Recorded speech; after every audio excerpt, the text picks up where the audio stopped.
When I was 17, I learned that trust isn't something you inherit with blood. It's something you earn, and sometimes, it's something people take from you without asking. My stepmother taught me that lesson in the cruelest way possible, and even now, years later, I still feel the weight of what she did. This is my story, and I need to tell it because holding it inside has been like carrying a stone in my chest for too long. I want you to understand something first. I'm not the kind of person who seeks revenge or holds grudges. I was raised to be kind, to forgive, to turn the other cheek. My father taught me that. He was a good man, the kind who believed in second chances and seeing the best in people. Maybe that's why he married Linda. Maybe that's why he trusted her. Maybe that's why I did too, at least in the beginning. My mother died when I was 8 years old.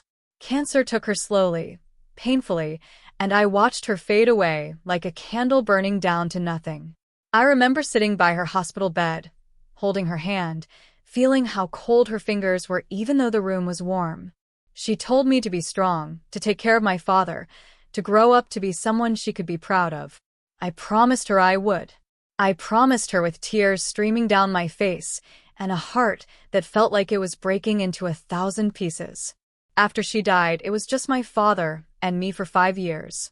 We figured out how to live without her, how to cook dinner together even when neither of us felt like eating, how to celebrate holidays that felt empty without her laughter. My father worked hard, long hours at his accounting firm, but he always made time for me.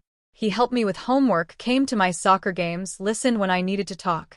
We were a team, him and me against the world. He also did something else, something I didn't fully appreciate until much later. He started putting money away for my college education. Every month, without fail, he would transfer money into a special account he'd set up in my name. He called it my future fund. He'd tell me about it sometimes, usually when I was struggling with school or feeling discouraged. He'd say, "Don't worry, kiddo. You're going to do great things, and I'm making sure you'll have the chance to do them. Your mother and I always dreamed of you going to college, and that dream isn't going to die just because she did." I loved him so much for that. I loved him for remembering Mom's dreams, for working those extra hours, for sacrificing his own comfort to give me opportunities he never had. My father didn't go to college. He worked his way up from being a bookkeeper to running his own small firm, and he wanted better for me. He wanted me to have choices, possibilities, a smoother road than the one he'd walked. Then Linda came into our lives. I was 13 when they met at some work conference. She was younger than him by almost 15 years, blonde and beautiful in that polished way that makes you think of magazine covers and expensive perfume. She worked in marketing for some tech company, always dressed in perfect suits with perfect makeup and perfect hair. She seemed nice enough at first. She laughed at my father's jokes, asked me about school, brought me little gifts when she came over for dinner. My father was happy, genuinely happy in a way I hadn't seen since before Mom got sick. He smiled more, hummed while making breakfast, seemed lighter somehow. I wanted him to be happy. I truly did. So when he told me they were getting married after 2 years of dating, I hugged him and said I was glad for him. I meant it too, or at least I thought I did. The wedding was small, just close family and a few friends. I wore a dress Linda picked out for me, stood beside my father as he said his vows, smiled for photographs that would later sit on our mantel in silver frames. Linda moved into our house, the house where I'd lived my entire life, where my mother's memories still lingered in the garden she'd planted and the books on the shelves she'd loved to read. Things changed gradually, so slowly I didn't notice at first. Linda redecorated, replacing my mother's favorite curtains with modern blinds, painting over the soft colors Mom had chosen with stark whites and grays. She said it was just updating the house, making it more contemporary. My father didn't object, and I didn't feel like I had the right to. It was her home now, too. She was never mean to me. Not in any obvious way. She wasn't the wicked stepmother from fairy tales who locked me in a tower or made me sleep by the fireplace. She was polite, distant, like I was a roommate she hadn't chosen but had to tolerate. She asked about my day, but didn't really listen to the answers. She came to some of my school events but always seemed distracted, checking her phone, ready to leave. She never hugged me, never told me she cared about me, never tried to be anything like a mother. I told myself it was fine. I didn't need her to be my mother. I had a mother, and she was gone, and no one could replace her. Linda was my father's wife, and that was enough. As long as Dad was happy, I could deal with the coldness, the distance, the feeling that I was just furniture in her redecorated house. I focused on school, threw myself into my studies and activities. I was a good student, not brilliant but solid, the kind who got mostly A's with some BS mixed in. I played soccer, volunteered at the local animal shelter, had a small group of close friends. I was planning for college, dreaming about studying biology, maybe becoming a veterinarian or a researcher. I loved animals, loved science, loved the idea of doing something meaningful with my life. My father and I still talked about my college fund. By the time I was 16, he said it had grown to almost $200,000. I remember feeling stunned when he told me that number. $200,000. It seemed impossible, like more money than anyone could need. He explained how he'd invested it carefully, how compound interest worked, how he'd been adding to it consistently for 8 years. He was proud. You could see it in his eyes. This was his gift to me, his promise to my mother kept. Linda was there when he told me. We were having dinner, the three of us at the table in our too-modern dining room. She smiled when my father announced the amount, but the smile didn't reach her eyes. She said that's wonderful, then changed the subject to some problem she was having at work. I should have paid attention to that smile, to the flatness in her voice, but I didn't. I was too excited about my future, too grateful to my father, too naive to see what was coming. Things got worse after that conversation, though I didn't connect it at the time. Linda started talking about money more, complaining that the house needed expensive repairs, that her car was getting old, that they never took vacations anymore. My father would reassure her, promise they'd plan a trip soon, that his business was doing well and they'd be fine. She'd nod but look unsatisfied, like his words weren't enough. I started my senior year of high school feeling hopeful. I'd taken the SATs and done well, not perfect but good enough for the state universities I was looking at. I spent my fall filling out college applications, writing essays about my goals and dreams, imagining myself on a campus somewhere learning about genetics and ecology, and all the things that fascinated me. I applied to 6 schools, all in state, all with strong science programs and reasonable tuition costs, even though I knew my fund could cover more expensive options. In December of my senior year, everything fell apart. I came home from school one afternoon to find my father sitting at the kitchen table with his head in his hands. I'd never seen him like that, so defeated, so broken. I asked him what was wrong, fear rising in my throat, because the last time I'd seen him look remotely like this was when Mom was dying. He looked up at me with red eyes and said, "I'm so sorry." I'm so sorry. I didn't understand what he was apologizing for. He told me to sit down, his voice shaking, and I did. My hands were trembling. He reached across the table and took them in his, and I could feel how cold his skin was. He said, "Your college fund is gone." The words didn't make sense at first. I stared at him, waiting for him to explain, to tell me what he really meant, because surely the fund couldn't just be gone. Money doesn't just disappear. He explained, haltingly, painfully, that Linda had access to the account. He'd added her as a joint holder after they got married because they were combining their finances and he trusted her. She'd been withdrawing money over the past year, large amounts, and he'd only just discovered it when he logged in to check the balance for my college applications. I asked him how much was left, my voice barely a whisper. He closed his eyes and said, "Nothing. It's all gone. Every single penny. $200,000, 8 years of savings, my mother's dream, and my father's promise, vanished." I felt like the floor had dropped out from under me, like I was falling through space with nothing to grab onto. I asked him where the money went. He said he didn't know, that Linda hadn't come home yet, that he'd been trying to reach her all afternoon, but she wasn't answering her phone. We waited together in that kitchen as the winter sun set and the room grew dark. Neither of us turned on the lights. We just sat there in the gathering shadows, holding hands across the table like we had in the hospital all those years ago. I wasn't crying. I think I was too shocked to cry. My father had tears running down his face, silent and steady, and he kept saying, "I'm sorry, I'm sorry, I'm sorry." Linda came home after 8 o'clock. I heard her car in the driveway, the click of her high heels on the walkway, the sound of the door opening. She called out hello like it was any normal evening, like she hadn't just destroyed my future. My father stood up and turned on the lights. I stayed seated, blinking in the sudden brightness. She walked into the kitchen pulling off her coat and stopped when she saw our faces.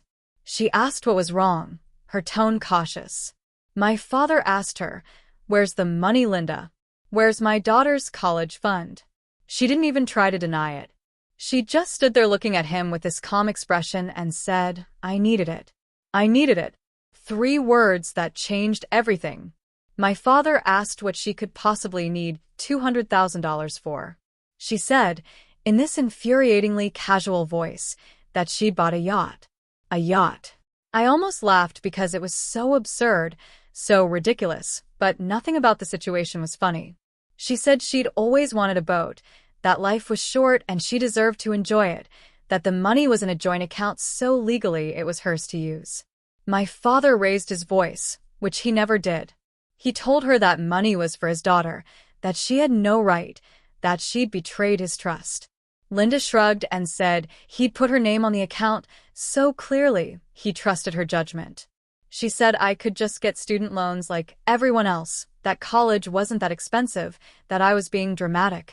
She looked at me when she said that last part, and there was nothing in her eyes, no guilt, no remorse, just a cold blankness that made me understand she didn't care about me at all and probably never had.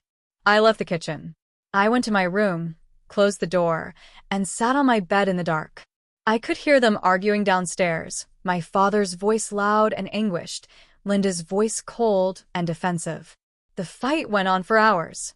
I put in headphones and tried to drown it out, but I could still feel the vibrations of their anger through the walls. The next few weeks were a nightmare. My father consulted with a lawyer who told him that Linda was technically right. The account had been joint, and joint meant either party could withdraw funds without the other's permission. There was no theft in the legal sense because she'd had authorized access. The lawyer said they could potentially pursue a civil case arguing misappropriation or breach of fiduciary duty since the account was designated for my education, but it would be expensive, time-consuming, and far from guaranteed to succeed. My father looked into it anyway, got estimates from several attorneys, all of whom said the same thing. It would cost tens of thousands in legal fees with no certainty of recovery. He didn't have that kind of money. The college fund had been his major asset. His business provided a decent living but not extra cash for lengthy legal battles. He was defeated, exhausted, aged 10 years in a matter of days. Linda acted like nothing had happened. She moved through the house as if everything was normal, making her coffee in the morning, watching her shows at night, going to work and coming home with shopping bags. She'd bought herself new clothes, new jewelry, had her hair done at expensive salons.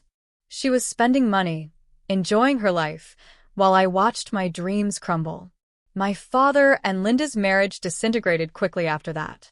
They barely spoke. They slept in separate rooms. The air in the house was thick with tension and resentment.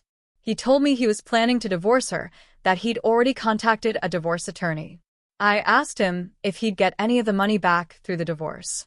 He said probably not much. The yacht was in her name.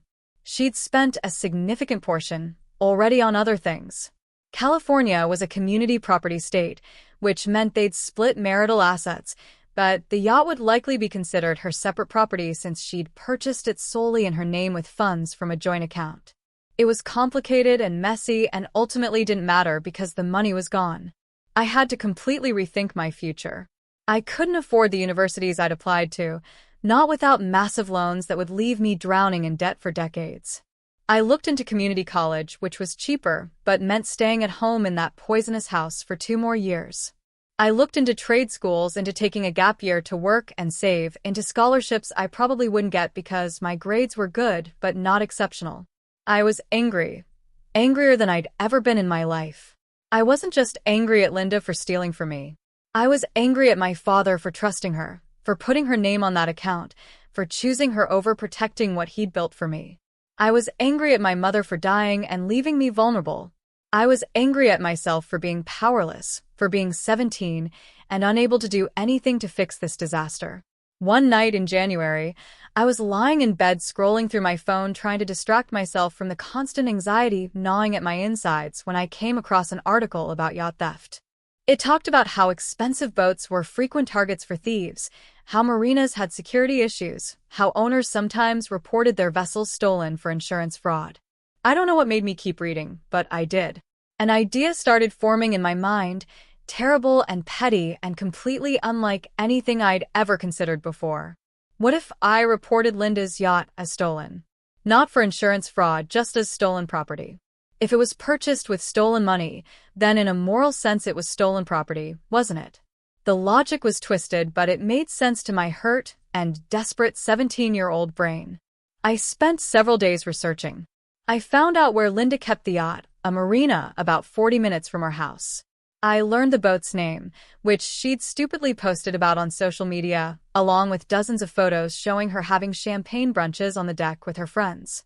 She'd named it Second Chances, which made me want to scream because she'd stolen my second chance at having the future my mother wanted for me. I found out how to report stolen property. I discovered that yacht theft was taken seriously because boats were high-value items and marine theft was a federal concern in some cases. I learned that making a false report was illegal, but that you couldn't get in trouble for reporting something you genuinely believed was stolen even if you turned out to be wrong. I justified it to myself. I told myself I genuinely believed the yacht was bought with stolen money, which was true in a moral, if not legal sense. I told myself I was just making a report and the authorities would investigate and determine the truth. I told myself Linda deserved consequences for what she'd done, that someone needed to hold her accountable since the law wouldn't. On a cold Tuesday night in late January, I made the call. I reported to the local police that a yacht at the marina was purchased with money stolen from my college fund. I gave them all the details, the boat's name and slip number, Linda's name, the amount of money involved. The officer who took my report sounded skeptical but wrote everything down. He said someone would look into it. I didn't tell my father what I'd done. I didn't tell anyone. I just went about my life, going to school, coming home, existing in the toxic atmosphere of our dying household. I tried not to think about the call, tried not to hope for anything to come of it. 3 weeks later, Linda came home in a fury. She slammed the door so hard the windows rattled. She was screaming before she even got fully inside, yelling about the police, about her yacht being seized, about investigations and harassment. My father came out of his office looking startled and confused. I came down the stairs slowly, my heart pounding. Linda was pacing in the living room, her face red and blotchy, her perfect composure shattered. She said the police had shown up at the marina with a warrant, that they'd seized her yacht pending an investigation into stolen property, that someone had reported it was purchased with stolen funds. She kept saying she couldn't believe this was happening, that it was her property legally purchased, that someone was trying to ruin her life. My father asked who would report such a thing. Linda said she didn't know, but she was going to find out and sue them for everything they had. She looked at me then, standing on the stairs, and something flickered across her face. Suspicion maybe, or recognition. She asked me if I knew anything about this. I looked right at her and said no, keeping my voice steady even though inside I was shaking. She didn't believe me, I could tell, but she had no proof. She ranted for another 20 minutes about lawyers and defamation and how she was going to fight this. Then she stormed upstairs and slammed her bedroom door. My father looked at me, really looked at me, and I saw the question in his eyes. I just shook my head and went back to my room. The investigation took months. During that time, Linda couldn't access her yacht. She couldn't sell it. It sat in an impound lot while police and possibly federal authorities tried to untangle whether any crimes had been committed. Linda hired an expensive attorney who tried to get the boat released, arguing there was no evidence of theft and that the seizure was unlawful. The problem for Linda was that my report had triggered a deeper look into her finances. Authorities discovered she'd withdrawn the entire college fund in large chunks over several months. They saw that the fund had been specifically designated for educational purposes. They found emails between Linda and the boat dealer. They interviewed my father, who confirmed the money had been intended for my education and that he'd never given Linda permission to spend it. It turned out that even though the account was joint, my father's lawyer found a clause in the original account setup document stating the funds were specifically designated for my educational expenses. This designation didn't make Linda's actions criminal theft, but it did establish that she'd knowingly used money earmarked for a specific purpose for her own benefit without the permission of the primary account holder. It was a gray area legally, but it was enough to keep the investigation going. Linda's attorney argued she'd done nothing illegal, that the account was joint, and she had every right to use the money. The authorities couldn't charge her with theft because technically she'd been authorized on the account. But the yacht remained seized because they were trying to determine if it could be considered proceeds from financial elder abuse or fraud, grasping at angles to find something that would stick. Eventually, after 4 months, the authorities had to release the yacht. They couldn't find grounds for criminal charges. Linda hadn't broken any laws, not in the way that would lead to prosecution. She'd betrayed trust and destroyed my future, but she hadn't committed a crime. Linda got her boat back, but the process had cost her enormously. She'd paid thousands in legal fees. The yacht had been sitting in impound accruing fees. Her reputation was damaged because the seizure had been public record, and some of her social circle found out why. She'd been investigated, questioned, humiliated. More than that, the stress had destroyed what was left of her marriage. My father had filed for divorce during the investigation. He'd been devastated to learn the full extent of her deception, to see laid out in official documents exactly how she'd systematically drained the account over months.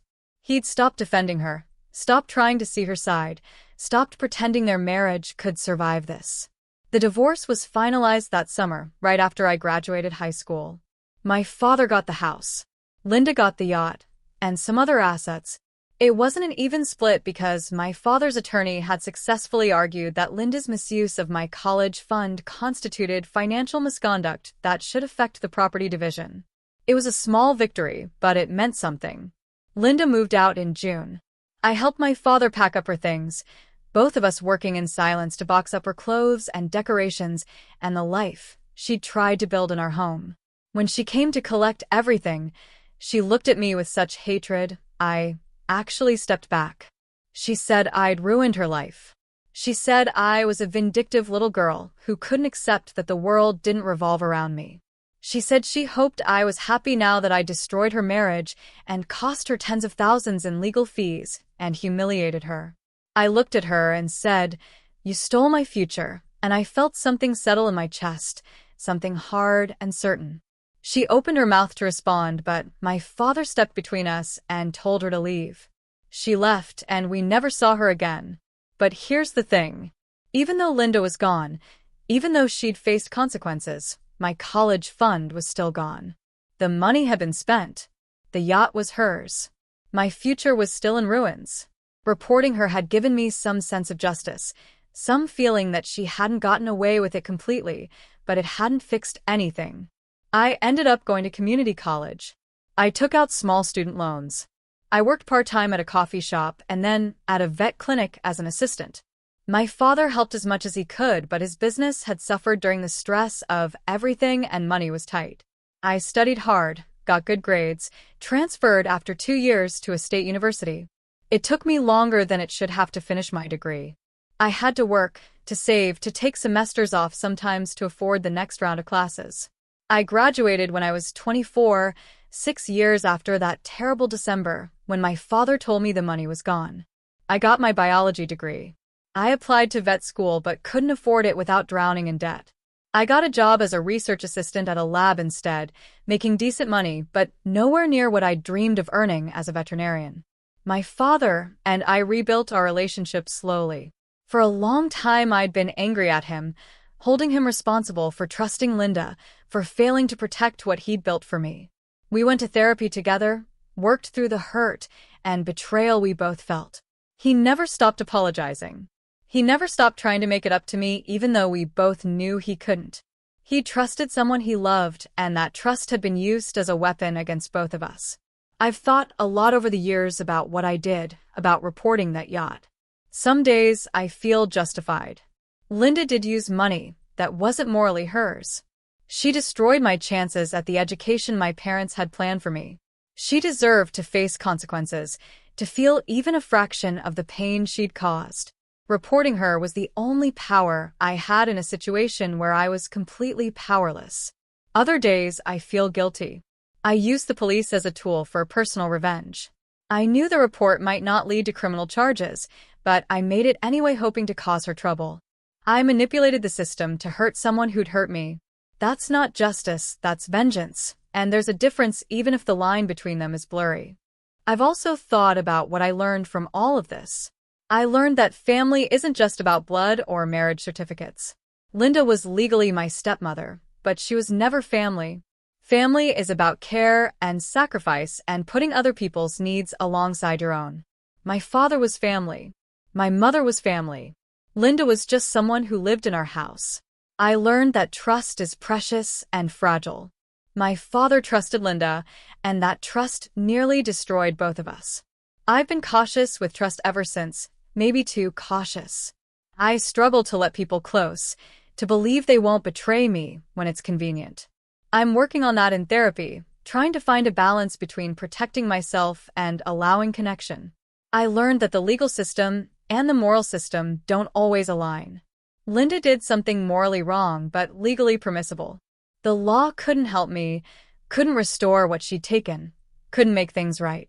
That's a hard lesson, understanding that justice isn't always possible, that sometimes bad people face no real consequences for the damage they cause.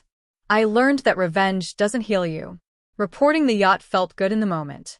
Watching Linda scramble and panic and face investigation gave me a dark satisfaction. But when it was over, when the dust settled and the yacht was returned to her, I was still hurt. I still had to rebuild my life. The satisfaction faded, but the damage remained. Most importantly, I learned that your life isn't over just because your plans fall apart. I didn't get to go to my dream school. I didn't become a veterinarian. I had to take a longer, harder road than the one my parents had tried to pave for me. But I still made it. I still got my degree. I still built a career I'm proud of. My life looks different than I'd imagined, but it's still a good life. My father and I are close now. He never remarried, says he learned his lesson about moving too fast and trusting too easily. He's proud of me, tells me all the time how strong I am, how I didn't let what happened break me. He still feels guilty. I can see it in his eyes sometimes, that weight of regret and responsibility. I've forgiven him, truly forgiven him, but I don't think he's forgiven himself. I'm 30 now. Linda is a distant memory, someone who crossed through my life and left destruction in her wake, but who no longer has power over me. I heard through some mutual acquaintances that she sold the yacht eventually. Apparently, boat ownership was more expensive and complicated than she'd anticipated. There's some irony in that, in her great selfish purchase turning into a burden, but I don't take much pleasure in it anymore. I'm dating someone now, a kind man who knows my whole story and doesn't judge me for what I did. We talk about getting married someday, about building a life together. He asked me once if I regret reporting the yacht. I told him the truth, which is that I don't know. Some choices are too complicated for simple regret or satisfaction. They just exist, part of your history, part of what shaped you. If I could go back and change things, would I still make that call? I honestly don't know. The righteous anger that drove me then has cooled into something more complex. I understand now that I was a hurt child lashing out at someone who'd wounded me deeply, using the only weapon I had. Was it right? Was it wrong? Maybe it was both. Maybe it was neither. Maybe it was just human. What I do know is that I survived. I survived losing my mother. I survived watching my father's trust be betrayed. I survived having my future stolen. I survived the long, hard years of rebuilding from nothing. I'm proud of that survival, of the person I became through all that pain. If there's a lesson in my story, it's this. People will disappoint you. They will betray your trust, use your vulnerability against you, prioritize their desires over your needs. That's a painful truth, but it's a truth nonetheless. You can't control what other people do. You can't make them be better than they are. You can't force the world to be fair. What you can control is how you respond. You can choose to let betrayal destroy you, or you can choose to survive it. You can choose revenge, or you can choose healing, or, like me, you can choose a messy combination of both and forgive yourself for being imperfect. You can choose to stay bitter, or you can choose to move forward, carrying your scars but not letting them define you. I think about my mother sometimes, wonder what she would think of everything that happened. I like to believe she'd understand why I did what I did. I like to believe she'd be proud that I didn't give up, that I found a way through the darkness. I like to believe she'd forgive me for the parts of this story I'm not proud of, the same way I'm learning to forgive myself. My stepmother spent my college fund on her yacht. I reported her yacht as stolen property. Those are the facts, simple and stark. But the story isn't simple. It's messy and complicated and full of hurt and anger and survival. It's a story about what happens when trust is broken, when dreams are stolen, when a young girl has to figure out how to fight back against an adult who holds all the power. I don't know if I was right or wrong. I don't know if what I did was justice or revenge. I don't know if I'd do it again. What I do know is that I'm still here. I'm still standing.